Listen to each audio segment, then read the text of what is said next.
আজকে আমরা অত্যন্ত ভারাক্রান্ত হৃদয়ে পরিলক্ষিত করছি সারা পৃথিবীতে আজকে অশান্তির দাবামা বেজে উঠেছে।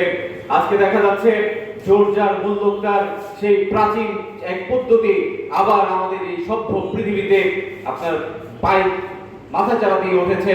আজকে শক্তির মহড়া দেখাতে গিয়ে সাধারণ মানুষের জীবনকে দুর্বিষহ করে তোলা হচ্ছে। শক্তির প্রদর্শনী করতে গিয়ে মানবাধিকারকে চরমভাবে লঙ্ঘিত করা হচ্ছে।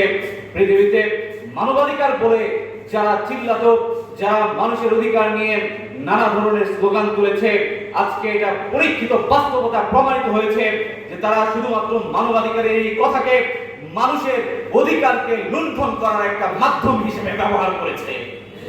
সংগ্রামী সাথী ও বন্ধুগণ, সেই বৈশ্বিক পরিস্থিতিতে আমরা দেখতে পাচ্ছি কিভাবে শক্তির মহড়া দেখাতে হয়। শক্তির মহড়া দেখাতে গিয়ে কিভাবে সাধারণ মানুষের জীবনকে দুর্বিষহ করে তুলতে হয় তার এক বাস্তব চিত্র আজকে পৃথিবীর সামনে উদ্ভাসিত হয়ে উঠেছে। সংগ্রামী সাথী ও বন্ধুগণ, আজকে আমরা দেখতে পাচ্ছি আমাদের দেশে যে শান্তিপূর্ণ বাংলাদেশ, সুজলা সুফলা শস্য শ্যামলা যে বাংলাদেশ, সেই বাংলাদেশকে অস্থিতিশীল করে তোলার জন্য বিভিন্ন প্রকারের ষড়যন্ত্র পরিলক্ষিত হচ্ছে। আমরা আজকে দেখতে পাচ্ছি ছোট্ট শিশু থেকে নিয়ে গৃহবধূ পর্যন্ত আজকে নিরাপদ নয়। আজকে নিজের বাড়িতে পর্যন্ত ছোট্ট শিশুরা নিরাপদ নয়। আজকে অপরাধ তার চূড়ান্ত পর্যায়ে পৌঁছে গিয়েছে। সেই লক্ষ্যে যখন এই পরিস্থিতি দেশ, জাতি এবং আন্তর্জাতিক যখন এই অচল অবস্থা, সেই অচল অবস্থা থেকে মুক্তির জন্য আমরা দেখেছি পৃথিবী যখনই অশান্ত হয়ে উঠেছে, যখনই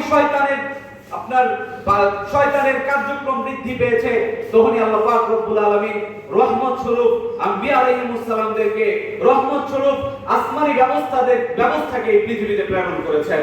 আজকে আমরা পৃথিবীর যে অবস্থা দেখতে পাচ্ছি, আমাদের দেশের যে অবস্থা দেখতে পাচ্ছি, সেই অবস্থা থেকে উত্তরণের লক্ষ্যে আমরা নিঃসন্দেহে বলতে পারি একমাত্র আল্লাহর বিধানের দিকে ফিরে যাওয়াই হচ্ছে স্থায়ী শান্তি আর সুখের ঠিকানা। এজন্য রব্বুল আলামিন ইরশাদ করেছেন, ওয়ালাকুম ফিল কিসাসি হায়াতুন ইয়া উলিল আলবাব, কিসাসের মাঝেই হে জ্ঞানী সম্প্রদায় তোমাদের জন্য রয়েছে জীবন। কিসাসের মাঝেই রয়েছে আল্লাহর প্রদত্ত যে বিচার ব্যবস্থা, সেই বিচার ব্যবস্থার মাঝেই রয়েছে তোমাদের শান্তি আর সুখ আর তোমাদের সমৃদ্ধি।